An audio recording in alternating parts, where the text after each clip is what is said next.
body, like how the difference between that, 95 and 100 miles an hour, like how much more taxing is it really? Because to the layperson, I'm like, it's 5 miles an hour more. Like, what's the big deal? But just talk about like how truly different that is. Yeah, I mean, you're just putting so much more stress on those ligaments. And if you don't have a good foundation, guess what? Like, you're more liable to blow out. So you got nowadays, I don't know, 16-year-olds that are throwing up, low to mid 90s or above. And they're lanky little kids that have developed all this arm speed and arm strength, but they don't have the foundation to back it up. And so naturally, they're not going to last long, right?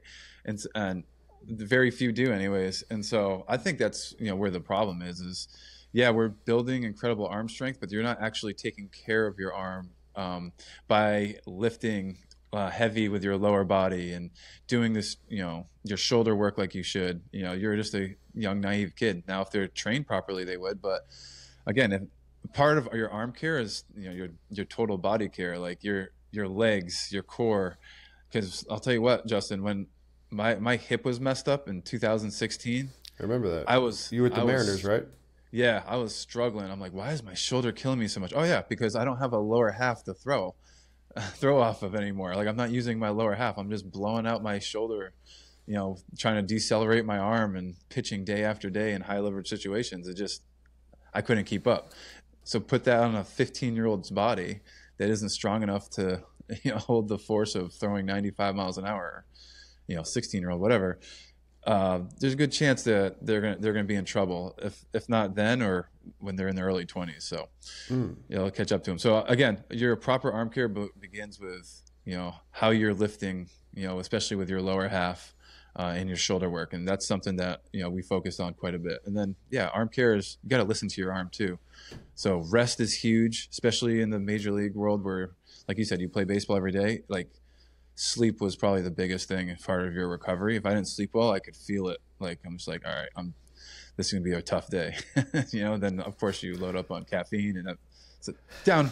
You're just going down, down the rabbit hole there. So, yeah, hopefully that answers your question. But no, you did, and you started to tease the sleep because that's what I'm going to come back to that one. But okay. With the arm care, there's more and more research out about ice, whether to ice, whether not to ice. Has that trickled its way into Major League Baseball? Because typically you always see a starter, they got the ice on their shoulder right away. Like, talk about that. Yeah, so nowadays guys don't really ice. In fact, I was like one of the few that still did because for whatever reason it worked for me. I know when I didn't ice, I didn't feel great the next day, and maybe it has a placebo effect. I don't know. So I just stuck with it, right? Mm-hmm.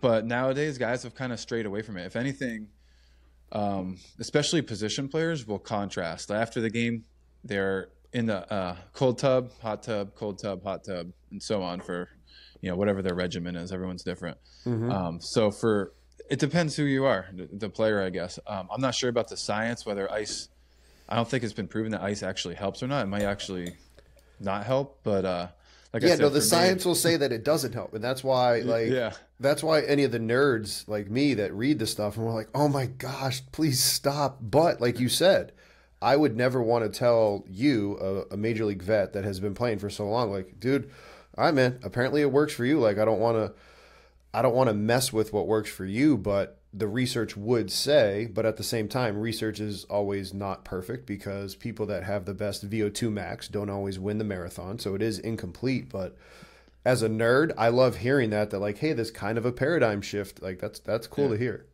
If I were a coach and a young kid asked me, oh, do I need to ice? I'm like, I'd probably say no, but I did. I mean, if you want to try it, go for it. But like, it's not going to kill you one way or another.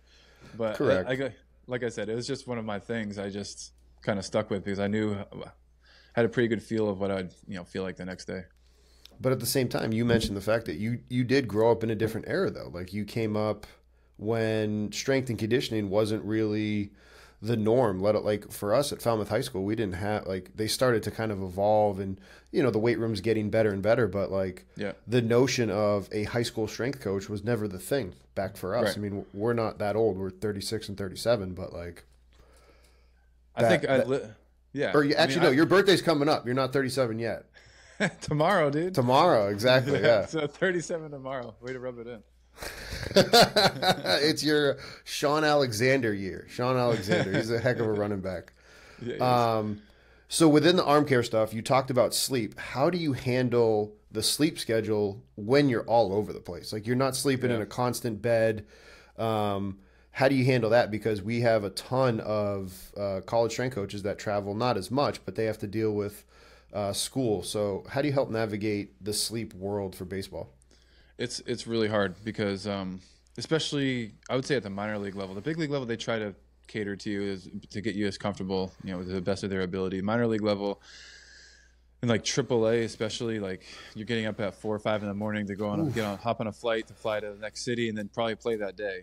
Yeah. So it's tough. So I didn't know how serious it was until about 2016. We had a sleep coach come in with the Mariners in spring training because we traveled more than any team in the big leagues from, obviously Seattle, the northwestern most part of the country other than Alaska. And so I was like, man, like I didn't realize like what this is actually doing to my body. So naps were huge for me. And a lot of teams have now installed nap rooms, which to the layperson sounds ridiculous, but it's actually super helpful. Like guys would hit BP, let's say we're at home, and there was like a 3-bedroom completely blacked out with a sound machine. You can, if you're struggling, you go in there and take a quick nap. And for a lot of guys, it became their routine, and they'd power nap, wake up, feel like they could run through a wall. One guy called it a nappuccino, where you'd power a coffee down, then take a 20-minute nap and wake up and bam. So those were great little tools to help, recover. But ultimately, when you get out of a game, let's say it's at home, could be 11 o'clock at night. You're going home trying to wind down, but you're all hopped up from the game or on the caffeine you drank. For me, in like the 9th or 7th inning, 6th inning, it's hard. So melatonin and trying to go into bed at the same time was crucial for me. And if I slept poorly, my wife was awesome. She let me take a nap before going to the field the next day and take care of the kids. So. Taking a quick break from the show, everybody. Promise this will take less than 15 seconds.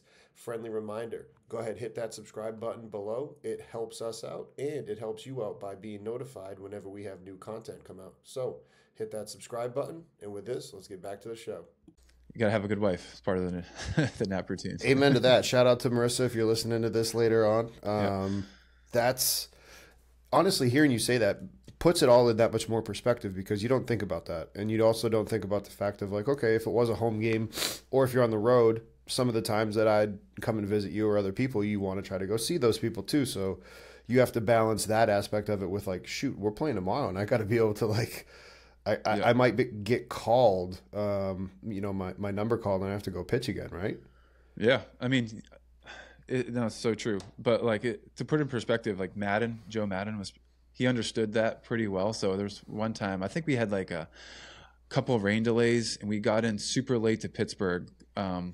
So we had rain delays the night before. We played until like midnight, got to Pittsburgh, got to bed like, I don't know, 3 or 4 in the morning, and then woke up and had to play that day. And we slaughtered them. And I was talking to Joe, like, man, you thought the guys would come out like dragging. He's like, no, wait till tomorrow. Like, it's the next day that hits. And sure enough, boom.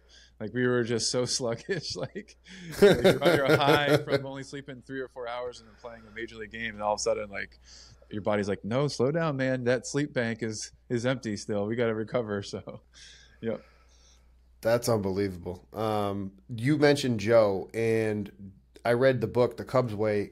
Did you guys still do the Little League week where like you guys just showed up to the ballpark, or you're not allowed to talk about that? And I understand if you're not. No, we did. You're talking about Legion Week where we'd show up, like they'd close the doors down until 4. Yeah, like you weren't allowed to show up early. Yeah. Like it was just like show up and play the game and go home, right? Yeah, we call it Legion Baseball Week. So he'd like to pay homage to like his local Legion team where he played, I think. But yeah, they closed the doors unless you needed like a rehab guy, and you weren't allowed to show up to the field for a 7 o'clock game until like 4 or 5. And that was so hard for me. Like something like I wanted to go in and watch video and do all that stuff, but it was awesome. It was 1 week of that, and the guys we always played well during that week. It was impressive. It was pretty impressive. When you talked about the video, that made me think about the arm care stuff. How important was it for you to know who you'd be pitching against to then all right, I'm playing against somebody that they can't handle X pitch. So, maybe you're going to throw more of X pitch. Does that affect what you do in the weight room after or before an outing? No, it doesn't affect me in the weight room. Like I said, I stuck to a pretty strict routine.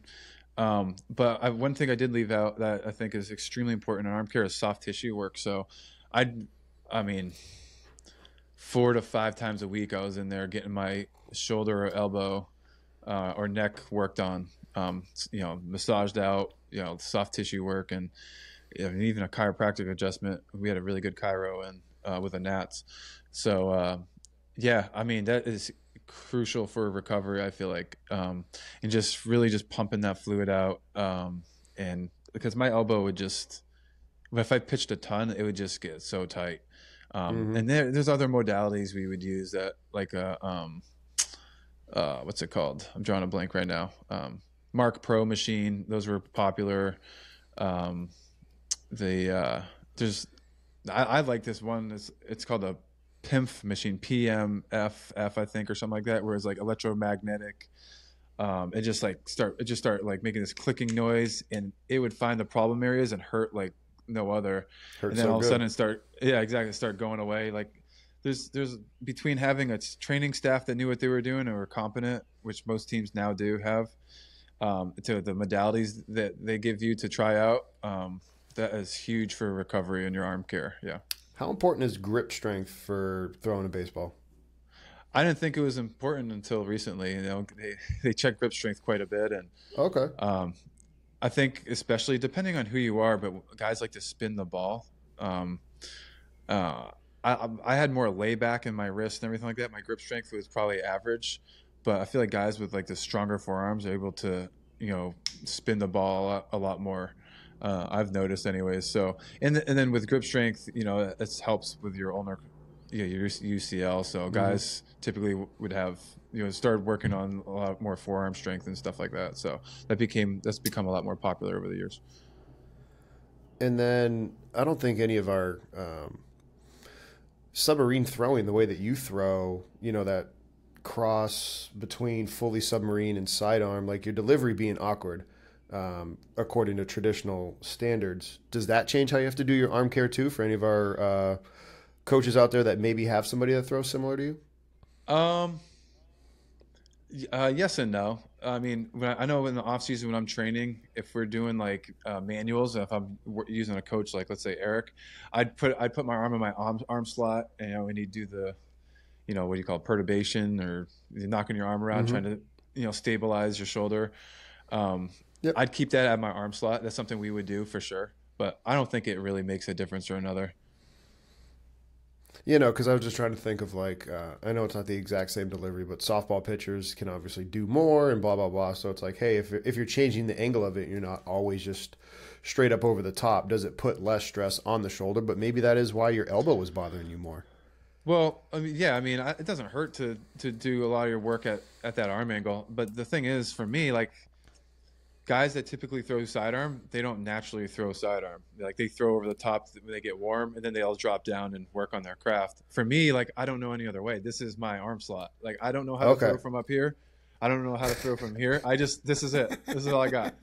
And people don't understand. Like, well, when did you drop down? I'm like, for as long as I remember, I've had a low arm slot. It's just gotten naturally lower over the years, and so that's kind of why we did what we would do from my arm slot. Yeah. Because that was going to be my question. Like, did you also, for your arm care, would you then advise people, during warm-up long toss, like, hey, we're going to go straight up over the top and then work down to the angle? But you kind of answered that question already. I would advise not to do that, though, because maybe, like, if you're just flipping the ball and get loose, but if you're going to work on, this is where you want your arm slot to be during the game, I want to throw from this arm slot and master it, right? Because in a throwing, this is important. In a throwing program, you throw way more playing catch with your throwing partner than you will off a mound. And so anytime you start, deviating from your arm slot or anything like that, it's going to create bad habits. You want to reinforce good habits. I'm not going to, if I'm a golfer, I'm not going to, and I have a hitch in my swing and I practice hitting with that same hitch instead of having a coach to like help clean it up and teach me how to, swing properly. It's just going to compound that bad habit. I want to make sure that everything I'm doing is I'm creating good habits. So throwing program is the same thing. It's super important that every throw we make has some intention behind it.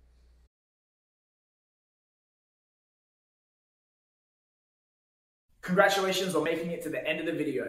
Why don't you celebrate by watching more videos just like it? You can also help us on our quest to placate the algorithm gods by liking, sharing, subscribing, and commenting. Thank you.